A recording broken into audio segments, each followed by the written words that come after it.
చెప్పి చంద్రబాబు చేశారని చెప్పి ఇప్పుడు ఉన్నటువంటి స్పీకర్ అయిన పాత్ర గారు ఏమన్నాడు? చెత్త మీద పనిచేసిన ఏమనాలి చెత్తనా కొడుకులు అని చెప్పి తిట్టాడు.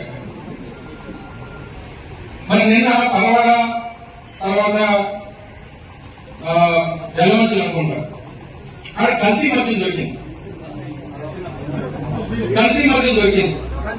దీని అందరికీ బేస్ ఎక్కడానంటే హోమ్ మినిస్టర్ వీళ్ళు పారిపోగాక హెడ్ క్వార్టర్ దాంట్లో గొప్ప బాబు అని ఈ మన స్పీకర్ గారి తాలూకు అత్యంత సన్నిహితుడు ఈ మాఫియా అందరికీ కానవాడు. మరి ఆ రోజు నేను చెత్త మీద పనిచేస్తే మనం చెత్త కొడుకులను తిట్టావు కదా, మరి నువ్వు కల్తీ మంది అమ్మినా కొడుకులు మిమ్మల్ని కల్తీనా కొడుకులను తిట్టాలా లేదా?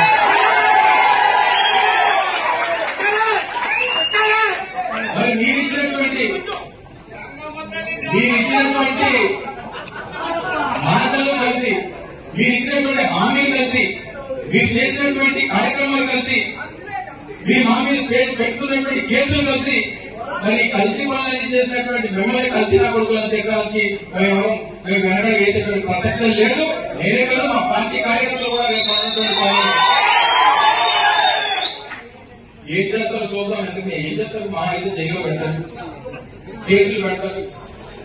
మా అయితే 3 నెలలు 4 నెలలు ఏం పెట్టినా దేనికి భయపడేటువంటి ప్రసక్తే లేదు. ఇవాళ మా పార్టీ నాయకులు కార్యకర్తలు అందరూ సిద్ధపడి ఉన్నారు. మీరు చేస్తున్నటువంటి కార్యక్రమానికి రేపు రానటువంటి కాలంలో ప్రజలు బుద్ధి చెప్పడానికి సిద్ధంగా ఉన్నారు.